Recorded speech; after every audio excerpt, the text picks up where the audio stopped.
sommet de la francophonie, l'événement démarre ce samedi à Dakar au Sénégal. Les chefs d'État de l'OIF ont 2 jours pour définir les prochaines orientations de la francophonie. Nouvelles inondations dans le sud du Maroc. Les régions de Guelmim, Agadir et Marrakech sont en alerte maximale.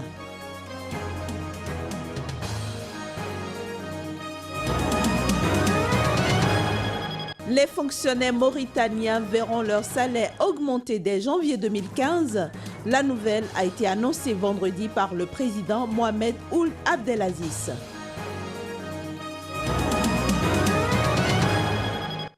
Messieurs, bonjour. Nous sommes le samedi 29 novembre 2014, jour J pour le 15e sommet de la francophonie que la ville de Dakar accueille jusqu'à demain dimanche. Les chefs d'État et de gouvernement de l'OIF se réunissent notamment pour définir les prochaines orientations de la francophonie, statuer sur l'admission de nouveaux pays membres et élire le prochain secrétaire général de la francophonie. Ces chefs d'État ont pour la plupart foulé le sol dakarois hier vendredi. Plus de 3000 policiers et gendarmes ont été déployés pour la sécurisation de l'événement dont la cérémonie solennelle d'ouverture se déroulera au Centre international de conférence de Diamniadio. Précisons qu'en marge de ce 15e sommet de la francophonie, la conférence des ministres a eu lieu en milieu de semaine. Cette conférence a examiné les ordres du jour et les différents tests du sommet, notamment la déclaration, le cadre stratégique décennal, les stratégies jeunesse et économie, autant de choses qui seront adoptées par les chefs d'État et de gouvernement. La conférence des ministres a également validé la programmation de l'Organisation internationale de la francophonie pour les 4 années à venir. Mais qu'est-ce que la francophonie? Combien de pays sont représentés dans l'espace francophone? À combien est estimée la population francophone? Autant de questions auxquelles vous trouverez des éléments de réponse dans cet élément que je vous invite à suivre. Géographe français, Onésime Reclus invente le terme francophonie en 1880 pour désigner les personnes et instances utilisant le français dans le monde. Le nombre de francophones atteint aujourd'hui 220 millions, ce qui fait du français la 2e langue de l'Union européenne et la 9e mondiale. Plus de la moitié des locuteurs vit en Afrique, selon l'OIF, l'Organisation internationale de la francophonie. L'Algérie comptabilise la 2e communauté francophone au monde, avec plus de 11 millions de personnes sachant lire et écrire le français. En Afrique du Nord, par rapport à la population totale du pays, les Tunisiens distancent les Marocains. En revanche, c'est au Maroc que les locuteurs sont les plus nombreux. En Afrique subsaharienne, les 3 pays qui regroupent le plus grand nombre de personnes parlant le français sont la République démocratique du Congo, la Côte d'Ivoire et le Cameroun. Dans les pays de l'océan Indien, Madagascar comptabilise le plus grand nombre de francophones, mais c'est aux Seychelles et à l'île Maurice que la langue française reste la plus présente. Au Moyen-Orient, le Liban devance l'Égypte. En Europe centrale et orientale, la Roumanie puis la Pologne et la Moldavie comportent le plus grand nombre de francophones. En Amérique du Nord, le Québec en recense 7 millions, soit 93% de sa population. Dans la Caraïbe, Haïti demeure le premier pays francophone. L'Asie, avec des chiffres très faibles, reste stable. Le français est avec l'anglais l'une des 2 seules langues parlées et apprises sur tous les continents. Aujourd'hui, 116 millions de personnes apprennent le français dans le monde avec 900 000 professeurs. Selon les projections de l'OIF, en 2050, près de 85% des 715 millions de francophones vivront en Afrique. En Europe, il n'y aura alors plus que 12% des francophones de la planète. Autre fait d'actualité, quelques milliers de manifestants ont participé vendredi à une marche à Lomé pour réclamer une réforme de la Constitution devant barrer la route à un nouveau mandat du président Faure Gnassingbé en 2015. L'opposition et la société civile avaient appelé à une mobilisation massive pour engager un bras de fer avec le pouvoir, mais cette nouvelle manifestation a été un peu moins suivie que la marche similaire qui a été dispersée la semaine dernière par les forces de l'ordre à coups de gaz lacrymogène. Nous passons à un autre élément. Près d'une centaine de personnes ont été arrêtées en Égypte vendredi avant des manifestations prévues contre le gouvernement.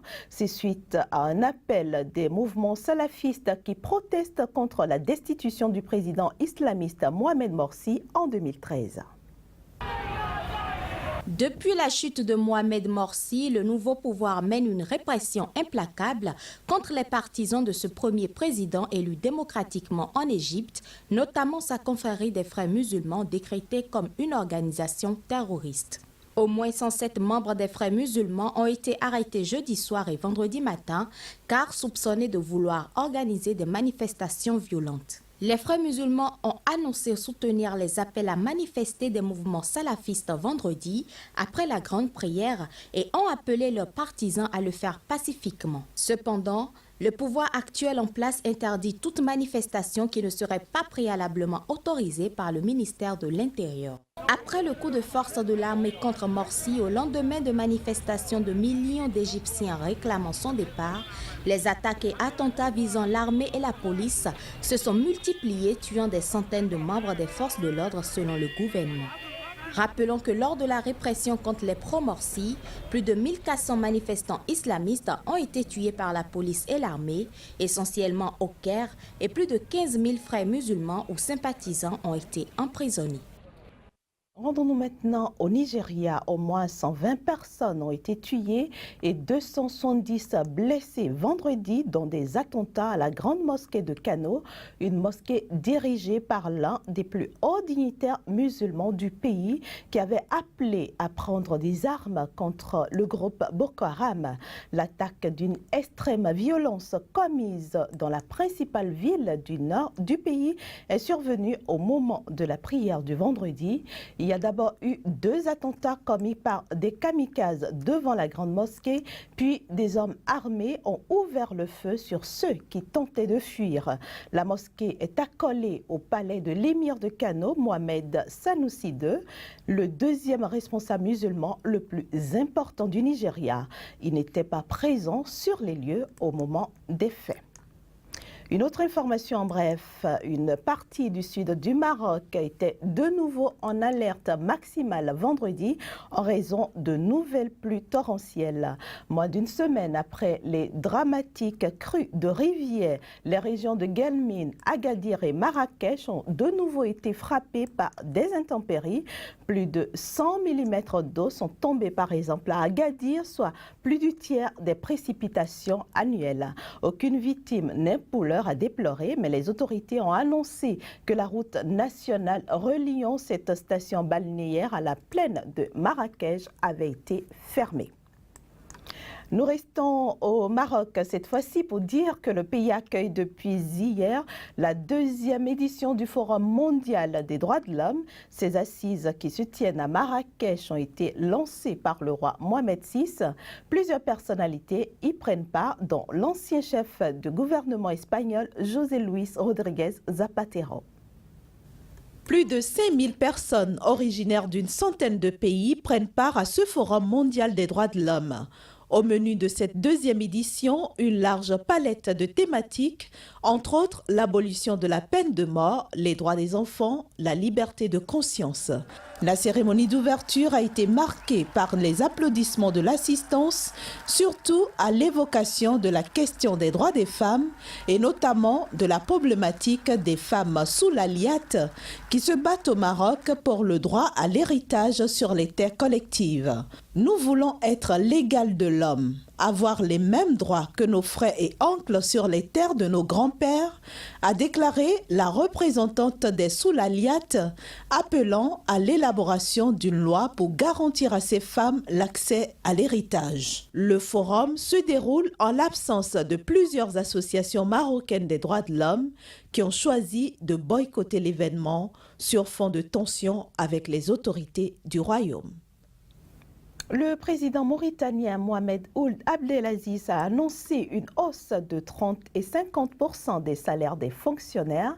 La mesure rendue publique à l'occasion du 54e anniversaire de l'indépendance du pays est applicable à partir de janvier 2015.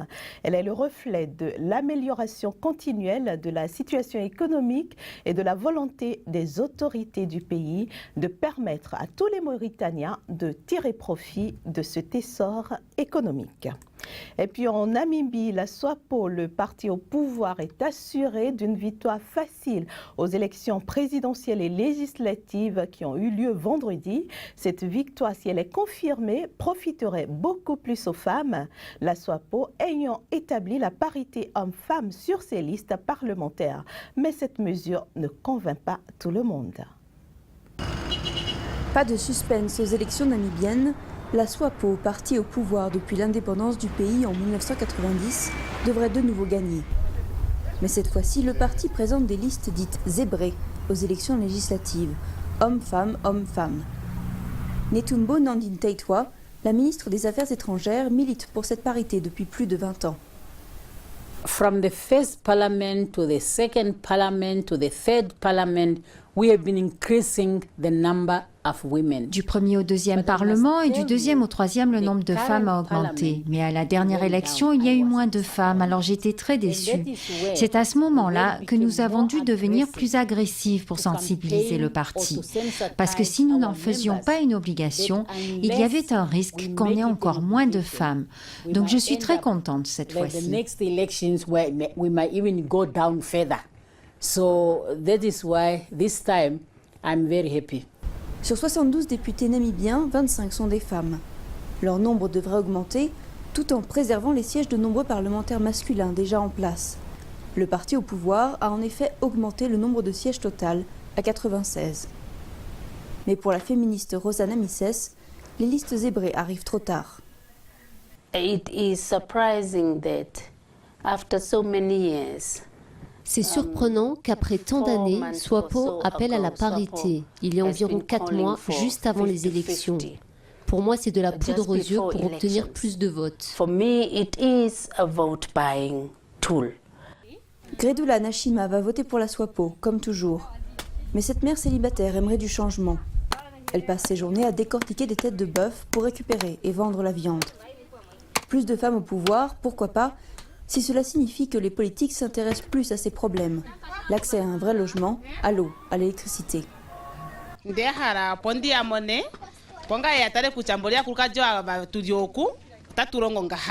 J'aimerais voir une femme présidente un jour et plus de femmes au Parlement et au gouvernement. Parce que je veux qu'elles viennent ici et qu'elles voient comment on travaille, qu'elles nous représentent, qu'elles parlent de notre travail, de notre lutte pour survivre. Pour certains observateurs, les listes à 50-50 sont juste une autre façon pour la SWAPO de renforcer son emprise sur le pouvoir. Pour d'autres, c'est une avancée dans la bonne direction, surtout si les nouvelles recrues parviennent à se distancer de leurs prédécesseurs. Voilà, mesdames, messieurs, ce sera tout pour cette édition que je vous remercie d'avoir suivi. Passez une très belle journée en compagnie de nos programmes et ne ratez rien du programme spécial que Sika TV vous propose à l'occasion donc du 15e sommet de la francophonie qui s'ouvre ce samedi à Dakar, au Sénégal. Au revoir.